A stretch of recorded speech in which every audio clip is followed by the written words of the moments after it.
بسم الله الرحمن الرحيم الحمد لله رب العالمين الصلاة والسلام على سيد المرسلين وعلى آله وصحبه أجمعين أما بعد إن خير الكلام كلام الله وخير الهدي هدي محمد صلى الله عليه وسلم وشر الأمور محدثاتها وكل محدثة بدعة كل بدعة ضلالة وكل ضلالة في النار. أعوذ بالله من الشيطان الرجيم. بسم الله الرحمن الرحيم. يا أيها الذين آمنوا اتقوا الله حق تقاته ولا تموتن إلا وأنتم مسلمون. അഭിവന്ദരായ മോമിനികളെ, അസ്സലാമു അലൈക്കും വറഹ്മത്തുള്ളാഹി വബറകാതുഹു.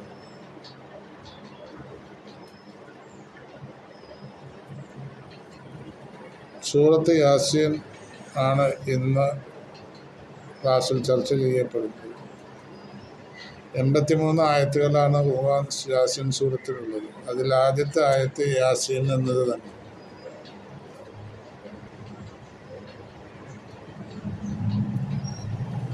ഖുർആനിലുള്ള ആയത്തുകൾ എങ്ങനെ ഈ യാസീൻ പോലെ രണ്ടക്ഷരം യാസീൻ രണ്ടക്ഷരമാണ് യാസീൻ എന്ന് പറയുന്ന ആയത്ത്. ഇതുപോലെ കുറേ ആയത്തുകളുണ്ട് ഖുർആനിൽ. 29 സൂറത്തുകളിലായിട്ട് അതിൻ്റെ പ്രാരംഭത്തിൽ ഇങ്ങനെ അക്ഷരങ്ങൾ മാത്രമായിട്ടുള്ള ആയത്തുകളാണ്. അലിഫ് ലാം മീം, അലിഫ് ലാം റാ, സ്വാദ്, ഖാഫ്, ഖാഫ് ഹാ യാ ഐൻ സ്വാദ്, ഇങ്ങനെ കണ്ടമാനം സൂറത്തുകളിലെ 29 സൂറത്തുകളുടെ പ്രാരംഭത്തിൽ ഇങ്ങനെ അക്ഷരങ്ങളെ കൊണ്ടുള്ള ആയത്തുകളാണ്. ഇതിൻ്റെ അർത്ഥം ആരും വ്യക്തമായി പറഞ്ഞിട്ടില്ല, ഒരു മുഫസ്സിറുകളും പറഞ്ഞിട്ടില്ല. അതുകൊണ്ട് നമ്മളും അതിൻ്റെ അർത്ഥം പറയുന്നില്ല. രണ്ടാമത്തെ ആയത്ത് വൽ ഖുർആനിൽ ഹക്കീം എന്നാണ്.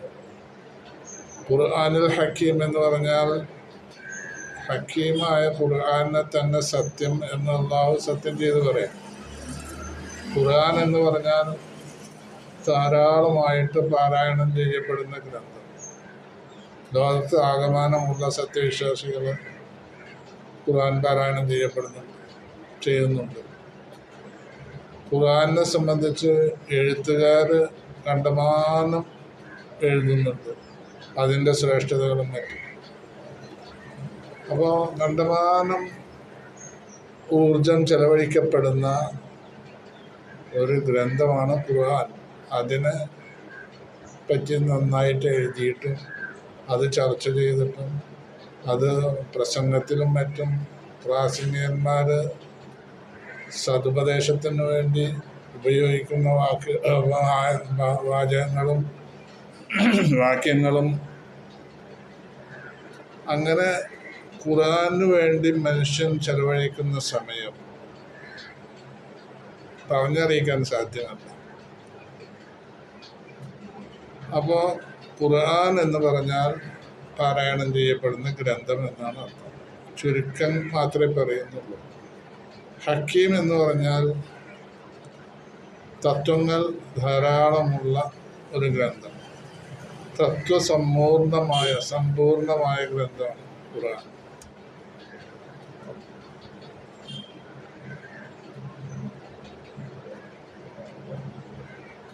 അല്ലാഹു തആല സത്യം ചെയ്തിട്ടാണ് പറയുന്നത് യാസീൻ വൽ ഖുർആനിൽ ഹക്കീം. ഹക്കീമായ ഖുർആനെ തന്നെ സത്യം. ഖുർആൻ എന്ന് പറഞ്ഞാൽ ഞാൻ അർത്ഥം പറഞ്ഞു, ഹക്കീം എന്ന് പറഞ്ഞാലും അർത്ഥം പറഞ്ഞു.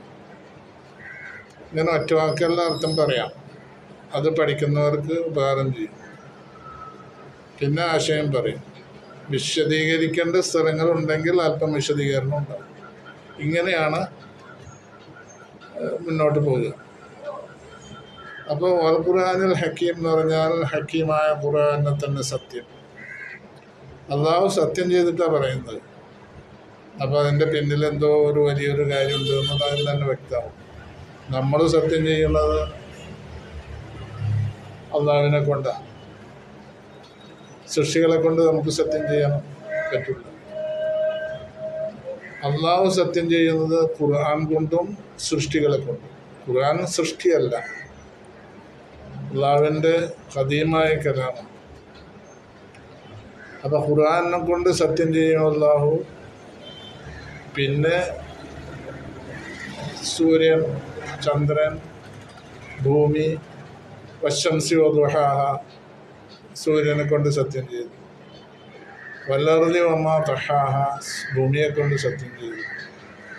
വൽഖമരി ഇദാ തലാഹ ജല്ലാഹ. അത് സത്യത്തിൽപ്പെട്ട ഓരോ വാക്കുകൾ ഞാൻ എടുത്ത് പറയും. അപ്പം അങ്ങനെ വളരെയധികം സത്യം ചെയ്യുന്നു. അള്ളാഹു സത്യം ചെയ്യുന്നതൊക്കെ അതിൻ്റെ സൃഷ്ടികളെ കൊണ്ടാണ്. സൃഷ്ടിയല്ലാത്ത ഒന്ന് ഉണ്ടെങ്കിൽ അത് ഖുർആനാണ്. ഖുർആനെ കൊണ്ട് അള്ളാഹു സത്യം ചെയ്ത് പറഞ്ഞു. എന്തെന്നാ പറയുന്നത്? ഇന്നക ലമിനൽ മുർസലീൻ, തീർച്ചയായും താങ്കൾ പ്രവാചകന്മാരിൽപ്പെട്ട ആൾ തന്നെയാണ്. റസൂലിനോട് അള്ളാഹു പറയാണ്.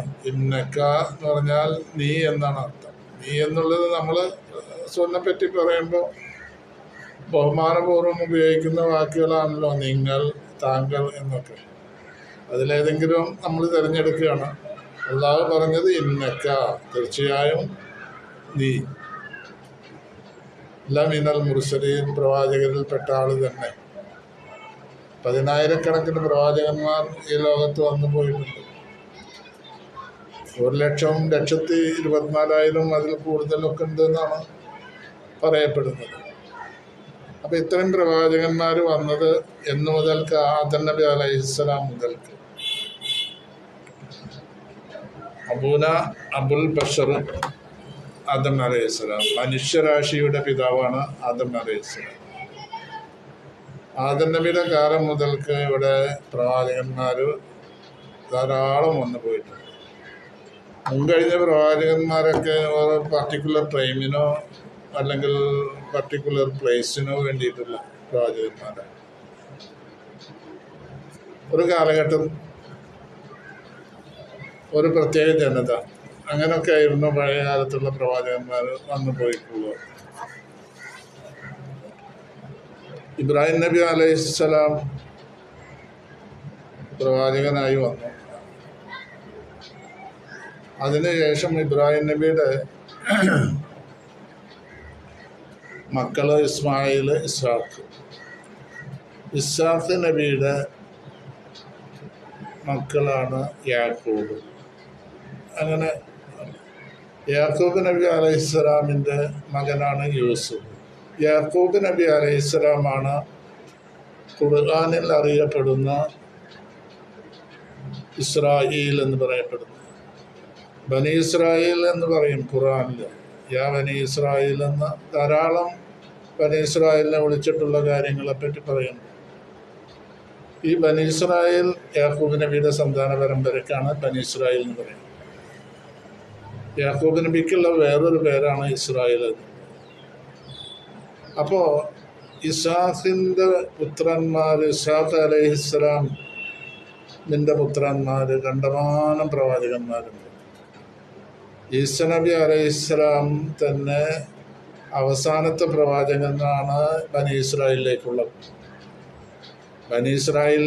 അവസാനത്തെ പ്രവാചകനാണ്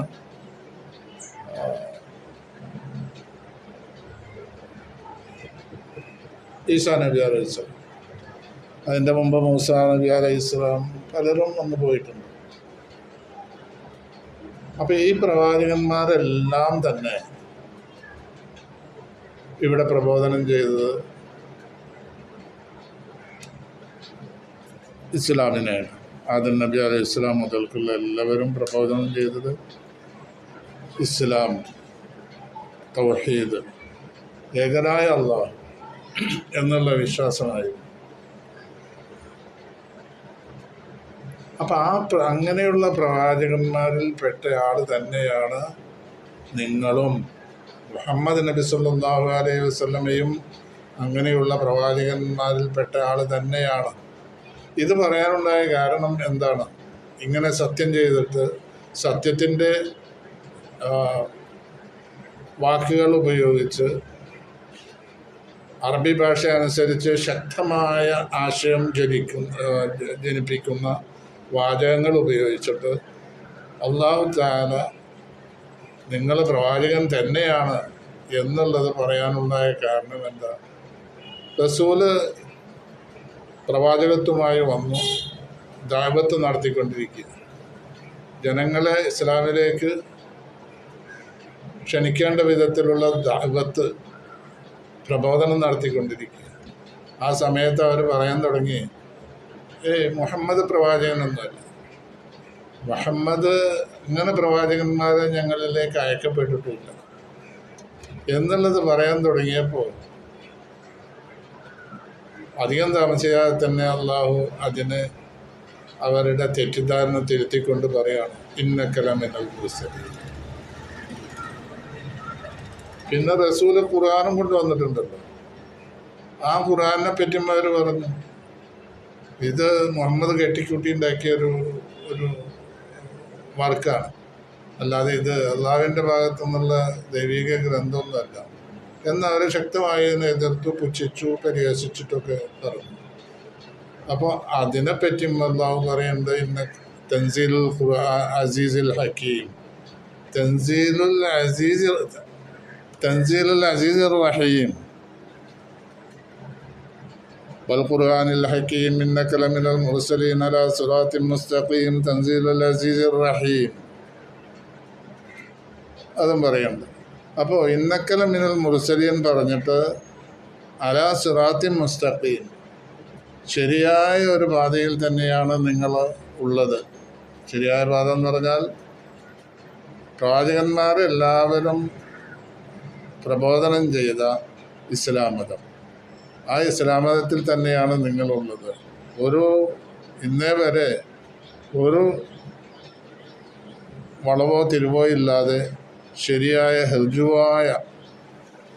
ചൊവ്വായ ഒരു വഴിയിലൂടെ സഞ്ചരിക്കുന്നതാണ് ഇസ്ലാം മതം. ആ വഴിയിൽ തന്നെയാണ് നിങ്ങളും ഉള്ളത്. റസൂലിനോട് പറയാം തൻസീലുൽ അസീസുർ റഹീം. പിന്നെ ഖുർആനെ പറ്റിയേ പറയണം. അവരുടെ ഖുർആനെ നിഷേധിച്ചല്ലോ, തള്ളിപ്പറഞ്ഞല്ലോ. അപ്പോൾ ഖുർആനെ പറ്റിയേ പറയണം. തൻസീലുൽ അസീസുർ റഹീം, അസീസും റഹീമുമായ അള്ളാഹുവിൽ നിന്ന് ഇറക്കപ്പെട്ടതാണ്, അവതരിപ്പിക്കപ്പെട്ടതാണ് ഖുർആൻ. അല്ലാതെ ഇത് മുഹമ്മദിൻ്റെ വർക്കൊന്നുമല്ല, മുഹമ്മദ് കെട്ടിയുണ്ടാക്കിയാണെന്നാണല്ലോ നിങ്ങൾ പറയുന്നത്. അങ്ങനെയല്ല. ഇതിന് വേറൊരു ആയത്തിൽ അല്ലാഹു തആല അവർ വെല്ലുവിളിക്കുകയും അവർക്ക് വരാൻ പോണ ഖുർആനെ പറ്റി അനാവശ്യങ്ങൾ പറഞ്ഞു നടന്നാൽ വരാൻ പോണ ശിക്ഷയെപ്പറ്റി ഒരു വാണിംഗ് കൊടുത്തിട്ടുണ്ട്. അത് ഖുർആൻ അവതരിച്ചു കുറച്ച് ദിവസം കഴിഞ്ഞപ്പോൾ തന്നെ തുടങ്ങി ഇതിനെ ആക്ഷേപിക്കാൻ തുടങ്ങി. ആ ആക്ഷേപിക്കുന്ന അതേ സ്വരത്തിൽ അതിന് മറുപടിയും കൊടുത്തു. എന്നതാ കൊടുത്തത്? ബിസ്മില്ലാഹിർ റഹ്മാനിർ റഹീം വഇൻ കുൻതും ഫീ റൈബിൻ മിമ്മാ നസ്സൽനാ അലാ അബ്ദിനാ ഫഅ്തൂ ബിസൂറത്തിൻ മിൻ മിസ്ലിഹി വദ്ഉ ശുഹദാഅക്കും മിൻ ദൂനില്ലാഹി ഇൻ കുൻതും സാദിഖീൻ فإن لم تفعلوا ألن تفعلوا فاتقوا النار التي وقودها الناس والحجارة أعدت للكافرين. എന്നിങ്ങനെ ഈ ആയത്ത് അവർക്ക് ഇറങ്ങിയപ്പോൾ എന്താ ആയത്തിൽ പറഞ്ഞിട്ടുള്ളത്? ഇൻ കുൻതും ഫീ റൈബിൻ മിമ്മാ നസ്സൽനാ അലാ അബ്ദിനാ, നമ്മളുടെ ദാസനായ മുഹമ്മദ് നബി സല്ലല്ലാഹു അലൈഹി വസല്ലമക്ക് അവതരിപ്പിക്കപ്പെട്ട ഖുർആനെ സംബന്ധിച്ച് നിങ്ങൾക്ക് എന്തെങ്കിലും സംശയമുണ്ടെങ്കിൽ ഫഅ്തു, നിങ്ങൾ കൊണ്ടുവരിക, ബി സൂറത്തിൻ മിൻ മിസ്ലിഹി, ഇതുപോലെയുള്ള ഒരു ചെറിയ സൂറത്തെങ്കിലും കൊണ്ടുവരിക. വദ്ഉ ശുഹദാഅക്കും മിൻ ദൂനില്ലാഹ്, നിങ്ങളുടെ സഹായികളെ, അല്ലാഹു അല്ലാത്ത സഹായികളെ ആരെ വേണമെങ്കിലും നിങ്ങൾക്ക് വിളിക്കാം. ഇങ്ങനെ ഒരു സൂറത്ത് കൊണ്ടുവരുന്നതിനെ പറ്റി, അതിനെ സഹായിക്കാൻ വേണ്ടി ആരെ വേണമെങ്കിലും നിങ്ങൾക്ക് വിളിക്കാം. ഇൻ കുൻതും സാദിഖീൻ, നിങ്ങൾ പറയുന്ന സത്യസന്ധമാണെങ്കിൽ നിങ്ങൾക്ക് ഇങ്ങനെയൊക്കെ ചെയ്യാം. ഫഇൻ ലം തഫ്അലൂ, അങ്ങനെ നിങ്ങൾ ചെയ്യുന്നില്ലെങ്കിൽ ഒരു സൂറത്ത് കൊണ്ടുവരാൻ നിങ്ങൾക്ക് കഴിയുന്നില്ലെങ്കിൽ വലൻ തഫലു, നിങ്ങൾക്ക് കഴിയില്ല. നിങ്ങൾ എത്ര ശ്രമിച്ചാലും കഴിയില്ല, അത് അല്ലാഹു ഉറപ്പിച്ച് പറയും. അപ്പം നിങ്ങൾക്ക് ഇന്ന് കഴിഞ്ഞില്ലെങ്കിൽ നിങ്ങളൊരു കാര്യം ചെയ്യൂ, ഫത്തഖുന്നാറ, നരകത്തെ നിങ്ങൾ സൂക്ഷിച്ചോളെ. നിങ്ങൾ പിന്നെ ഖുർആനെ പറ്റി അനാവശ്യങ്ങളൊക്കെ പറഞ്ഞു നടക്കുകയാണെങ്കിൽ നിങ്ങൾക്ക് വരാൻ പോകുന്നത് നരകശിക്ഷയാണ്. ആ നരകശിക്ഷയെ നിങ്ങൾ സൂക്ഷിക്കണം. ഫത്തഖുന്നാറല്ലത്തി വഖൂദുഹന്നാസു, അതിൽ കത്തിക്കപ്പെടുന്ന ഇന്ധനം എന്താണെന്നറിയാം? അന്നാസു അൽ ഹിജാറ, മനുഷ്യനും കല്ലും ആണ് നരകത്തിൽ കത്തിക്കപ്പെടും. അതിനെ നിങ്ങൾ സൂക്ഷിച്ചോളെ. ഇത് സത്യനിഷേധികൾക്ക് വേണ്ടി തയ്യാറാക്കപ്പെട്ടതാണ്. നിങ്ങൾ ആ സത്യനിഷേധികൾ പെട്ടുപോകണ്ട എന്നുള്ള മുന്നറിയിപ്പാണ് അല്ലാഹു കൊടുക്കുന്നത്. അപ്പം അവര് ഇത് മുഹമ്മദ് കെട്ടിക്കൂട്ടി ഉണ്ടാക്കിയതാണെന്ന് പറഞ്ഞതിന് നഖശിഖാന്തം എതിർത്തുകൊണ്ട് അള്ളാഹു അവർക്ക് ബോധവൽക്കരണം നടത്തുക. ശരിക്കും ഇത് നിങ്ങൾ ചെയ്തില്ലെങ്കിൽ നിങ്ങൾക്ക് വരാനിരിക്കുന്ന ശിക്ഷ ഉണ്ട്, നരകശിക്ഷ, അത് സൂക്ഷിച്ചോണം. അപ്പം ഇവര് 1500 കൊല്ലം മുമ്പ് ഖുർആൻ ഇറങ്ങുന്ന സമയത്താണ് ഈ വക പുച്ഛിക്കലും പരിഹസിക്കലും തള്ളിപ്പറയലും ഒക്കെ ഉണ്ടായത് ഖുർആനും പ്രവാചകനും. ആ സമയത്താണ് ഇങ്ങനെ ആയത്തിറങ്ങിയത്. അപ്പോൾ അതൊരു വെല്ലുവിളിയായിട്ട് ഇന്നും അവശേഷിക്കുകയാണ്. ആർക്കും കഴിഞ്ഞിട്ടില്ല. അവരതിനു വേണ്ടിയുള്ള ശ്രമങ്ങളൊക്കെ നടത്തി. സഹായിക്കാൻ ആരുണ്ടെങ്കിൽ അവരൊക്കെ വിളിച്ചോളി എന്ന് പറഞ്ഞല്ലോ. അപ്പോൾ അവര് അക്കാലഘട്ടത്തിൽ വലിയ സാഹിത്യകാരന്മാരൊക്കെ ഉണ്ടായിരുന്ന കാലഘട്ടമാണ്. ഈ പിന്നെ അറബി ഭാഷയിൽ അഗാധ പാണ്ഡിത്യമുള്ള ആളുകൾ ഉണ്ടായിരുന്നു. വിദ്യാഭ്യാസത്തിൽ കുറവുണ്ടായിരുന്നില്ല. അറബികൾ നല്ല വിദ്യാഭ്യാസമുള്ളവരായിരുന്നു. അതുകൊണ്ടാണ് അവിടെ സാഹിത്യകാരന്മാരൊക്കെ ഉണ്ടായത്. സാഹിത്യകാരന്മാരെന്ന് പറഞ്ഞാൽ എത്രത്തോളം എന്നല്ലേ, അവരുടെ അന്ന് 1500 600 കൊല്ലമൊക്കെ മുമ്പ്, ഇസ്ലാം വരുന്നതിന് മുമ്പ് പിന്നെ അവരുടെ രചനകളും വർക്കുകളും ഒക്കെ ഇന്നും നിലനിൽക്കുക. അപ്പോൾ അതിൻ്റെ ഇത് എത്ര കണ്ട് ഇത് പിന്നെ മഹത്വവൽക്കരിച്ചിട്ടാണ് ആ വർക്കുകളൊക്കെ ഇന്നും നിലകൊള്ളുന്നതെന്ന് ആലോചിച്ച് നോക്കി. സാധാരണ ഒരു ബുക്കുകളൊന്നും ഈ കാലത്ത് പിന്നെ ഇത്രയധികം കാലഘട്ടം ഒന്നും നിലനിൽക്കില്ല. ഒരു ഒരു വിഷയവും ഇത്ര കാലം നിലനിർത്താനൊന്നും കഴിയില്ല. പക്ഷെ അത്രത്തോളം നിലനിന്നത് അവരുടെ സാഹിത്യത്തിൽ അവർക്കുള്ള അഗാധമായ കഴിവും ഇതുകൊണ്ടൊക്കെ ആയിരുന്നു. അപ്പോൾ അതിനെപ്പറ്റി ആളുകളൊക്കെ വിളിച്ചിട്ട് അവർ സമ്മേളനം നടന്നു. അപ്പോൾ ഈ സാഹിത്യ സമ്മേളനമൊക്കെ അന്ന് നടക്കുന്നതുണ്ട്. ഇന്നൊക്കെ നമുക്ക് സാഹിത്യ അക്കാദമി എന്ന് പറഞ്ഞിട്ട് ജില്ലാ തലത്തിലൊക്കെ ഉണ്ടല്ലോ. അപ്പോൾ അതുപോലെയുള്ള സാഹിത്യ മത്സരങ്ങൾ പോലും നടന്നിരുന്ന കാലഘട്ടമായിരുന്നു അന്ന്. അതിനു വേണ്ടിയിട്ട് അവർ തിരഞ്ഞെടുക്കുന്ന സ്ഥലം ആളുകൾ കൂടുന്ന സ്ഥലമാണ്. ഇതുപോലെ നമ്മൾ പിന്നെ നോട്ടീസ്, നമ്മളിപ്പോൾ ഇന്ന് കാണുന്ന പോലെ നോട്ടീസ് അടിച്ച് വിതരണം ചെയ്യലൊന്നുമില്ലല്ലോ. ആളുകൾ കൂടുന്ന സ്ഥലം, വല്ല മാർക്കറ്റ് പ്ലേസുകളോ അല്ലെങ്കിൽ അങ്ങനെയുള്ള സ്ഥലങ്ങളാണ് അതിനു വേണ്ടി അവർ തിരഞ്ഞെടുത്തിരുന്നത്. അതിൽപ്പെട്ട ഒരു ചന്തസ്ഥലങ്ങളൊക്കെയാണ് തിരഞ്ഞെടുത്തിരുന്നത്. അതിൽപ്പെട്ടൊരു സ്ഥലമാണ് സൂക്ക് ഉക്കാവ് എന്ന് പറയുന്നത്. അവിടെ സാഹിത്യ മത്സരങ്ങൾ സംഘടിപ്പിക്കുന്നത്. സാഹിത്യ മത്സരം സംഘടിപ്പിച്ചു. അതിൽ കിട്ടിയ ഏറ്റവും നല്ല വർക്കുകൾ, നല്ല രചനകൾ, അതിനൊക്കെ അവർ സമ്മാനം കൊടുത്തിരുന്നു. അങ്ങനെ ഫസ്റ്റ് പ്രൈസ് കിട്ടിയ ചില ആളുകളുണ്ട്, ഇസ്ലാമിൻ്റെ മുമ്പും പിമ്പും ആയിട്ട്. ആ ഫസ്റ്റ് പ്രൈസ് കിട്ടിയ വർക്ക് അവർ കാട്ടത്തിൽ കൊണ്ടുപോയി കെട്ടിത്തൂക്കും. അങ്ങനെ പതിവുണ്ടായിരുന്നു. അങ്ങനെ പല സമയങ്ങളിലായി കെട്ടിത്തൂക്കിയ കവിതാ സമാഹാരമാണ് അൽ മുഅല്ലഖാത്തു സബഅ എന്ന് പറയുന്നത്. അത് ഇന്നും കുട്ടികൾക്ക് പരീക്ഷകൾക്ക് പഠിക്കാനുള്ള, അറബി പരീക്ഷകൾക്ക് പഠിക്കാനുള്ള വിഷയമായിട്ട് ഇന്ന് പല യൂണിവേഴ്സിറ്റികളും അംഗീകരിച്ച് നടന്നു വരുന്നതാണ്. അപ്പോൾ എത്ര കൊല്ലമായി? 1500, ഏകദേശം 600-700 കൊല്ലമൊക്കെ ആയി. അത്രയും കാലം ഇത് നിലനിൽക്കുക. ഇനി എത്ര കൊല്ലം നിലനിൽക്കും? അപ്പോൾ ഖുർആൻ സാഹിത്യ മത്സരം നടന്നുവെന്ന് മാത്രമല്ല, ആളുകളെ വിളിച്ചു വരും.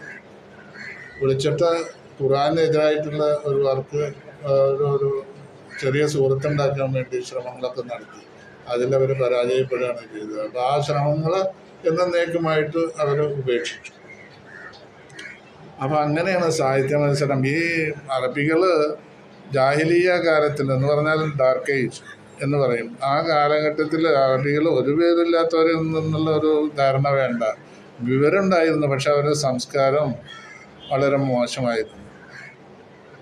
അതിന് ഒരു ഉദാഹരണം പറഞ്ഞാൽ, ഇതൽ മൗദത്ത് സൂയിലത്ത് ബിഅയ്യിദംബിൻ ഖുതിലത്ത്.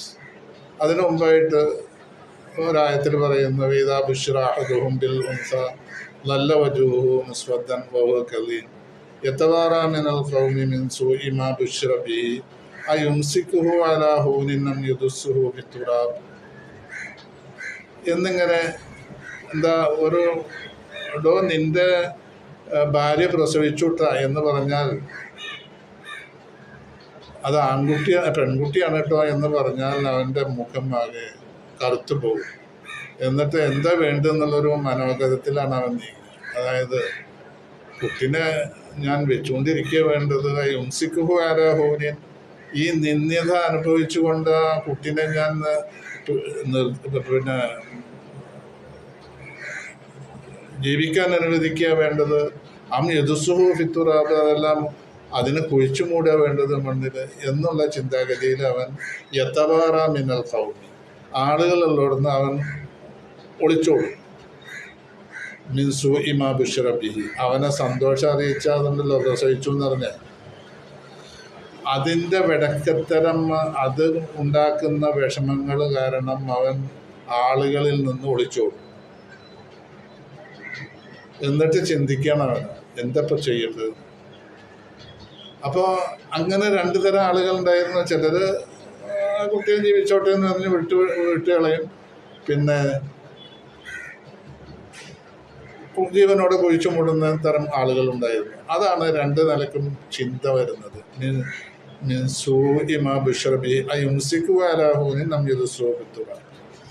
അപ്പം അങ്ങനെ ചിന്തിക്കുന്ന ഒരു കാലഘട്ടമായിരുന്നു ഇത്. വളരെ സംസ്കാരശൂന്യമായൊരു കാലഘട്ടമല്ല ഇത്. ഇവരെപ്പറ്റി, ഇവരോട് ഈ പ്രവർത്തനത്തെപ്പറ്റി അള്ളാഹു ചോദ്യം ചെയ്യും.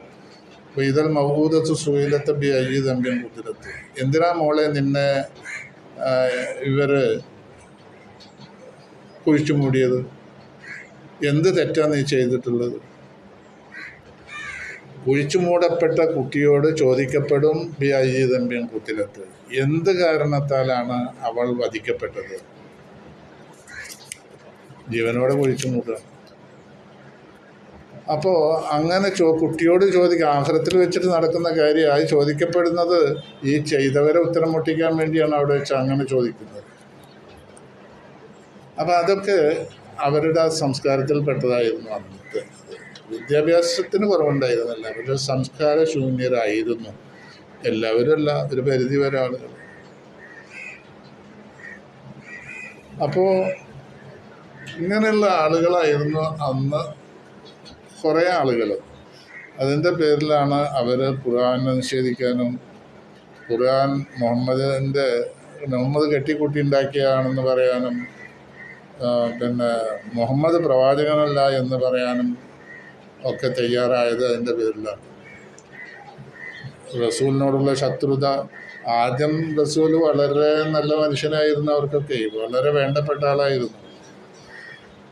കാബത്തിന്റെ പണി നടന്നുകൊണ്ടിരിക്കുക. ആ പണിയൊക്കെ കഴിഞ്ഞപ്പോൾ ഹജറുൽ അസ്വദ് എവിടെ വെക്കണം എന്നുള്ള കാര്യത്തിൽ തർക്കമായി. അല്ല, എവിടെ വെക്കണം എന്നല്ല, ആരാണ് ഹജറുൽ അസ്വദ് യഥാസ്ഥാനത്ത് വെക്കുക എന്നുള്ളതിൽ തർക്കമായി. എല്ലാവരും നേതാക്കന്മാരാണല്ലോ. അപ്പോൾ ഒരാളായിട്ട് എടുക്കാൻ പറ്റില്ല. അതിൻ്റെ പേരിൽ അവിടെ അഭിപ്രായ വ്യത്യാസങ്ങൾ ഉടലെടുത്തു. അങ്ങനെ തർക്കം രൂക്ഷമായി. അത് യുദ്ധത്തിൻ്റെ വക്കോളം എത്തി. അങ്ങനെ അതിൽ പ്രായം ചെന്ന ഒരാൾ പറഞ്ഞു, നമ്മളിങ്ങനെ ഇതിൽ തർക്കിച്ചിട്ട് കാര്യമില്ല, ഇത് രമ്യമായിട്ട് പരിഹരിക്കാൻ നോക്കുക, അതാണ് ആവശ്യം എന്ന് പറഞ്ഞ് അങ്ങനെ അതിനോട് എല്ലാവരും ആ അഭിപ്രായം എല്ലാവരും അംഗീകരിച്ചിട്ട് അദ്ദേഹം ഒരു അഭിപ്രായം പറഞ്ഞു. നമ്മളുടെ ഈ സദസ്സിലേക്ക് ഇന്നോ അല്ലെങ്കിൽ പിന്നീട് നടക്കുന്ന നമ്മളുടെ മീറ്റിങ്ങിലോ ഒക്കെ ആദ്യമായിട്ട് കടന്നു വരുന്ന ആളാരാണെങ്കിൽ ആളെ ശ്രദ്ധിക്കണം. ആ ആളെ നമുക്ക് ഇതിൻ്റെ ഒരു വിധികർത്താവാക്കാം. അദ്ദേഹം തീരുമാനിക്കുക എന്താണെങ്കിൽ ആ തീരുമാനം എല്ലാവരും അംഗീകരിക്കുക എന്ന് പറഞ്ഞപ്പോൾ അതിനോട് എല്ലാവർക്കും അഭിപ്രായം തിരക്കില്ല, അങ്ങനെ ചെയ്യാം എന്നുള്ളത് വന്നു. അങ്ങനെ ബഹുമാനപ്പെട്ട നബി സല്ലല്ലാഹു അലൈഹി വസല്ലമയാണ് ആ സദസ്സിലേക്ക് ആദ്യമായിട്ട് കടന്നു വരുന്നത്. റസൂലിനെ അതിൻ്റെ ആർബിട്രേറ്ററായി നിയമിക്കുക, മധ്യസ്ഥൻ. അങ്ങനെ നിയമിച്ചു. റസൂല് ഒരഭിപ്രായം അവിടെ പറഞ്ഞു. ഇപ്പോൾ നമ്മളുടെ കാമ്പത്തിൻ്റെ പണിയൊക്കെ കഴിഞ്ഞ് കഴിഞ്ഞാൽ അതിൻ്റെ സ്ഥാനത്ത് വെക്കണമല്ലോ. അതിന് ഞാനൊരു മുണ്ട് വിരിക്കാം, അതിൽ നിന്നിട്ട് ഹജറുൽ അസ്വദ് വയ്ക്കുക. എല്ലാ ഗോത്രത്തലവന്മാരും ആ മുണ്ടിൻ്റെ തല പിടിക്കുക. എന്നിട്ട് ഹജറുൽ അസ്വദ് എവിടെ വെക്കേണ്ടത് അവിടം വരെ എത്തിക്കുക. എന്നിട്ട് ഞാനെടുത്തിട്ട് അത് അതിൻ്റെ സ്ഥാനത്ത് വയ്ക്കും. ഇതെല്ലാവർക്കും സമ്മതമാണോ എന്ന് ചോദിച്ചാൽ എല്ലാവർക്കും സമ്മതമായി. അങ്ങനെ കാര്യം യുദ്ധത്തോളം എത്തി ആ പ്രശ്നം പരിഹരിച്ചു. അപ്പോൾ റസൂലിനെ എല്ലാവർക്കും അന്നും അംഗീകാരം. ചെറുപ്പത്തിലെ തന്നെ അൽ-അമീൻ എന്ന പേര് കിട്ടിയിട്ടുണ്ടല്ലോ. അപ്പോൾ വളരെ ഇഷ്ടപ്പെട്ട ആളാണ്. പക്ഷേ ഈ ഇസ്ലാമിൻ്റെ ഈ ദൗത്യവുമായി വന്നപ്പോൾ റസൂലിനെ എന്തെല്ലാം പറഞ്ഞ് പരിഹസിച്ചു, എന്തെല്ലാം പറഞ്ഞ് ധിക്കരിച്ചു, കളവാക്കി, സാഹിറാണെന്ന് പറഞ്ഞു, പിന്നെ കദ്ദാബാണെന്ന് പറഞ്ഞു. ഏറ്റവും കൂടുതൽ ശക്തിയായിട്ട് റസൂലിനെ ആക്ഷേപിച്ചതൊക്കെ സ്വന്തം മൂത്താപ്പയായ അബൂ ലഹബായിരുന്നു. അബൂ താലിബും ഉണ്ട്, അബൂ ലഹബും ഉണ്ട്, പിന്നെ അബൂജഹൽ പോലുള്ള അങ്ങനെ പലരും റസൂലിനെ മർദ്ദിക്കുക പോലും ചെയ്തിട്ടുണ്ട്. കുടുംബാദികളിൽ ഈ ദൗത്യത്തിന് വേണ്ടി ചെന്നപ്പോൾ, പ്രബോധനത്തിന് വേണ്ടി ചെന്നപ്പോൾ കുട്ടികളെ കൂട്ടി കല്ലെറിഞ്ഞ് ആ ചരിത്രമൊക്കെ എല്ലാവർക്കും അറിയാം. അപ്പം അങ്ങനെ ആണ് റസൂലിനോടുള്ള ശത്രുത ഉടലെടുത്തത്. വളരെ ശത്രുതയും. എന്ത് ശത്രുത എന്ന് പറഞ്ഞാൽ, ഇങ്ങനെ റസൂലിനെ കല്ലെറിഞ്ഞ് റസൂലിൻ്റെ കാലിൽ നിന്നൊക്കെ രക്തമൊലിക്കുന്ന ഒരു ഘട്ടം ഉണ്ടായിട്ടുണ്ട്. അങ്ങനെ പല അക്രമങ്ങളും നടന്നിട്ടുണ്ട്. വധഭീഷണി ഉണ്ടായിരുന്നു റസൂലിന്.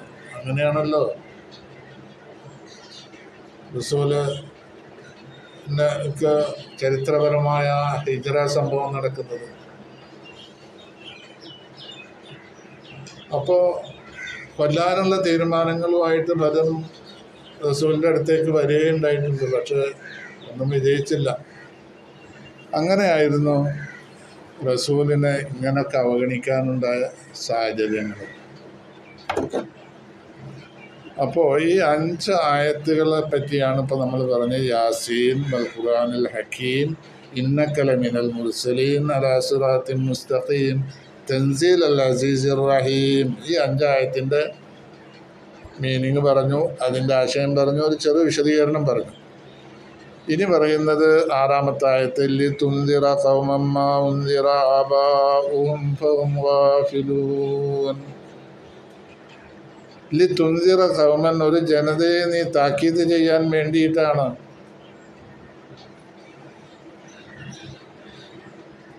മാ ഉൻദിറ ആബാഉഹും, അവരുടെ പിതാക്കന്മാർ, പൂർവ്വപിതാക്കളെ ഇൻദാർ ചെയ്യപ്പെട്ടിട്ടില്ല, താക്കീത് ചെയ്യപ്പെട്ടിട്ടില്ല.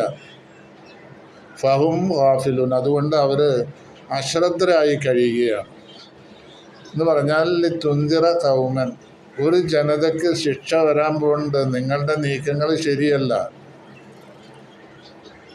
മാ ഉൻദിറ എന്നുള്ള താക്കീത് കൊടുക്കാൻ വേണ്ടി. മാ ഉൻദിറ ആബാവും, അവരുടെ പിതാക്കന്മാരെ ആ നിലക്ക് താക്കീത് ചെയ്യപ്പെട്ടിട്ടില്ല. എന്താ കാരണം? ഫഹും ഗാഫിലൂൻ, എന്താ കാരണം? അതായത് റസൂലിൻ്റെ കാലഘട്ടം, റസൂല് പറഞ്ഞതിൻ്റെ മുമ്പുള്ള കാലഘട്ടം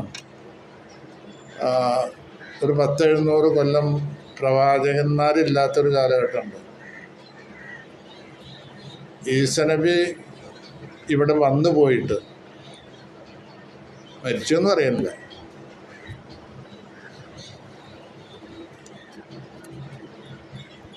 കൊന്നൊക്കെ പറയാൻ, എന്നിട്ട് പുനർജീവിച്ചതാണെന്നൊക്കെ ക്രിസ്ത്യാനികൾ പറയാം. അമ്മാ കത്തലൂഹു അമ്മാ സറബൂഹു. ഈസാ നബി ക്രൂശിക്കപ്പെട്ടിട്ടുമില്ല, ആരും വധിക്കപ്പെട്ടിട്ടുമില്ല എന്ന് ഖുർആൻ പറഞ്ഞു. അപ്പോൾ ഈസാ നബി വലാക്കിൻ റഫഅഹുള്ള, അല്ലാഹ് ഉയർത്തി എന്നാണ്, മേലോട്ട് ഉയർത്തി എന്നാണ്. പിന്നെ ഖിയാമത്ത് നാളിൽ ഈസാ നബി വരും, റസൂലിൻ്റെ ശരീഅത്തനുസരിച്ച് ഇവിടെ ഭരണം നടത്തും എന്നെല്ലാമാണ്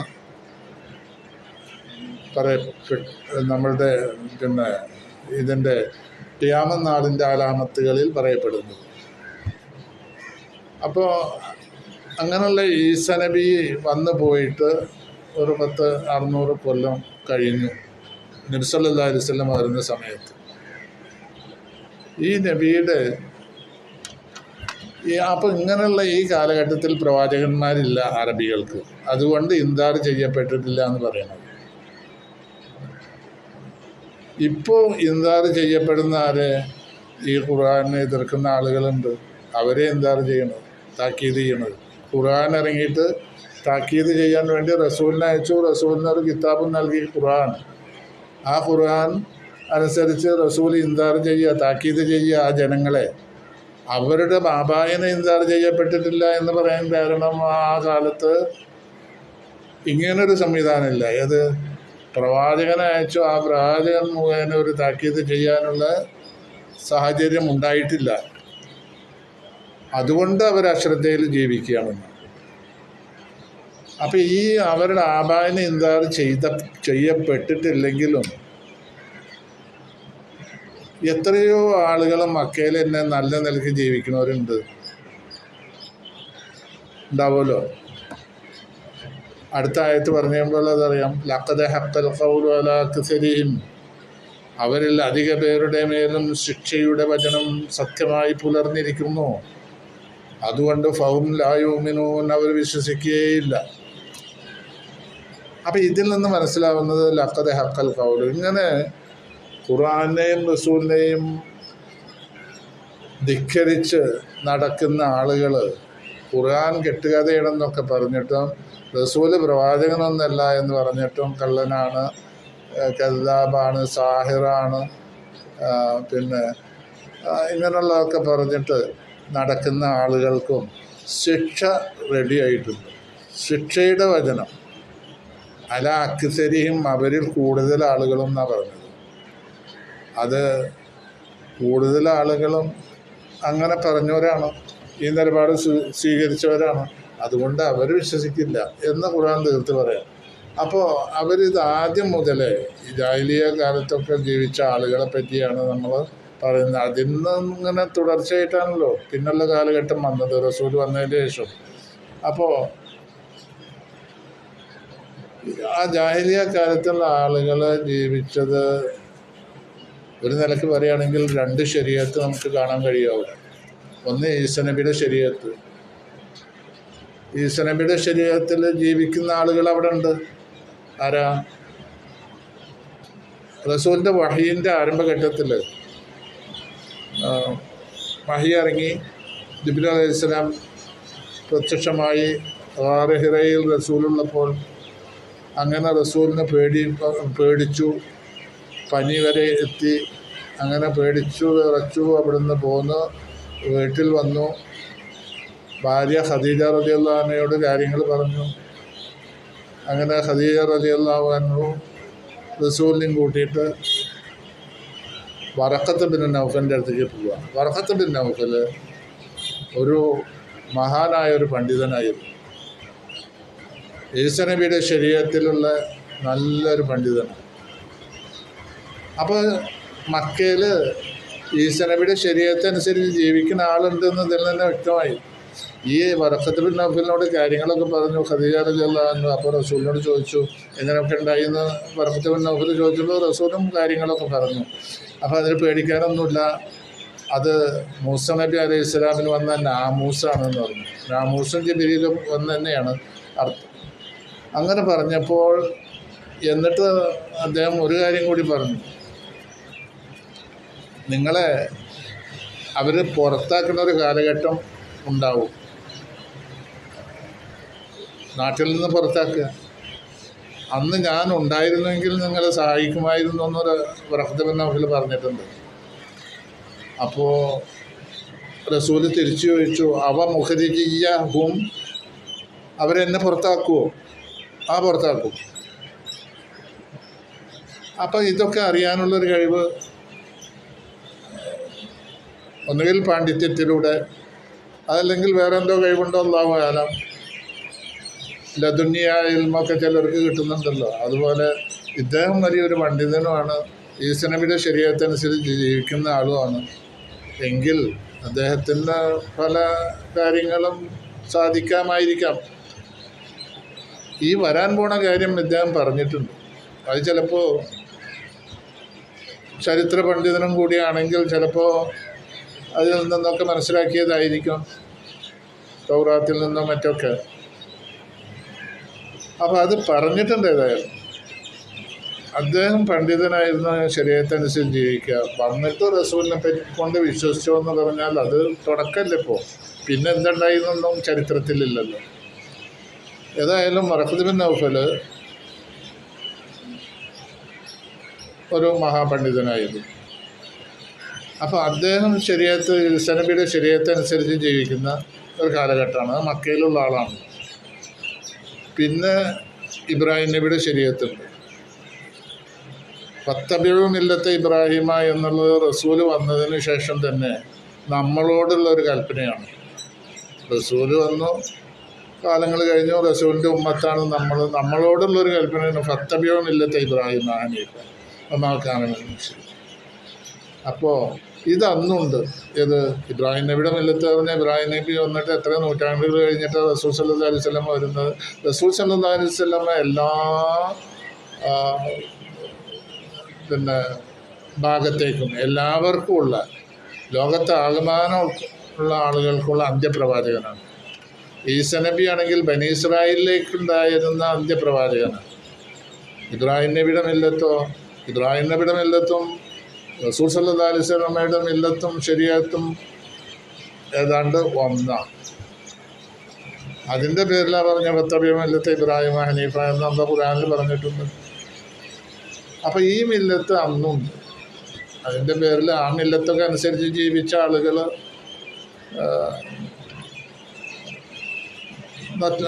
മുഅ്മിനീങ്ങളിൽപ്പെട്ട ആളുകളാണ്, മുത്തഖീങ്ങളാണ്.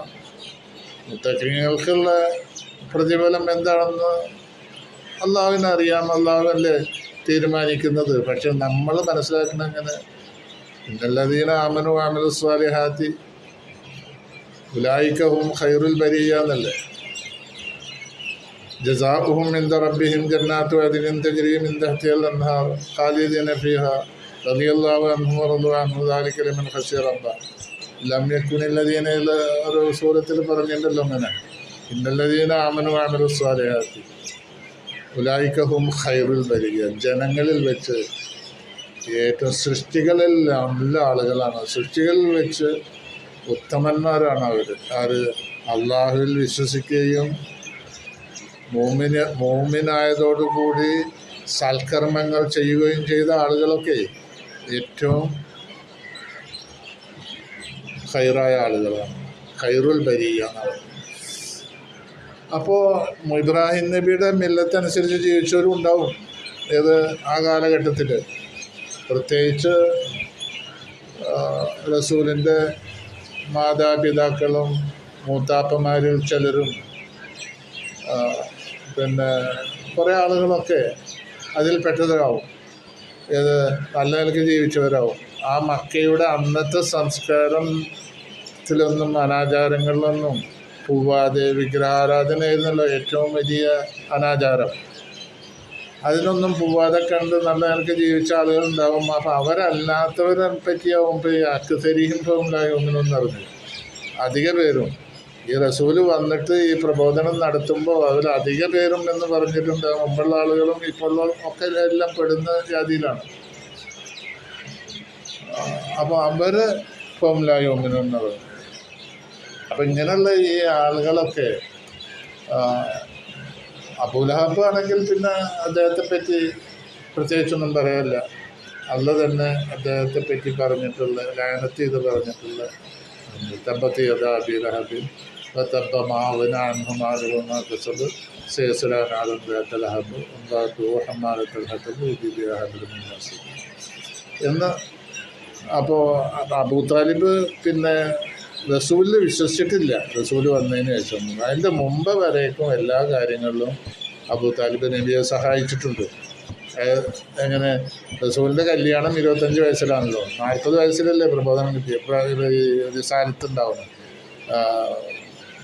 പിന്നെ പ്രവാചകത്വം ലഭിക്കുന്നത് 40 വയസ്സിലാണ്. അപ്പോൾ 15 കൊല്ലം മുമ്പ്. ആ 25 വയസ്സിൽ കല്യാണത്തിന് നടക്കുമ്പോൾ കല്യാണം അന്വേഷിച്ചു ഉറപ്പിച്ചതുമൊക്കെ അബൂ താലിബാണ്. പിന്നെ അപ്പോൾ പിന്നെ അതിൻ്റെ കല്യാണം ഉറപ്പിച്ചു, ആ കാര്യം നടക്കുന്ന ഒരു സദസ്സാണ്. അതിൽ ഖുത്ബ ഓതിയത്, നിക്കാഹിൻ്റെ ഖുത്ബ ഓതിയത് അബൂ താലിബാണ്. ആ നിക്കാഹിൻ്റെ ഖുത്ബയിൽ അബൂ താലിബ് പറഞ്ഞ വാചകങ്ങളാണ് നമുക്ക് അന്ന് ഈ നിലയ്ക്കുള്ള ആളുകൾ അല്ലാത്തവരും ഉണ്ട് എന്ന് മനസ്സിലാക്കാൻ കഴിയുന്നത്. വെറും അനാചാരത്തിൽ ജീവിക്കുന്നവരല്ല. എന്താ അബൂ താലിബ് പറഞ്ഞത്? അബൂ താലിബ് ഖുത്ബ ഓതി അൽഹംദുലില്ലാഹില്ലദീ ജഅലനാ മിൻ ദുർരിയ്യത്തി ഇബ്രാഹീം അലൈഹിസ്സലാം وزروع إسماعيل عليه السلام والأطلع معد وعنصر معد.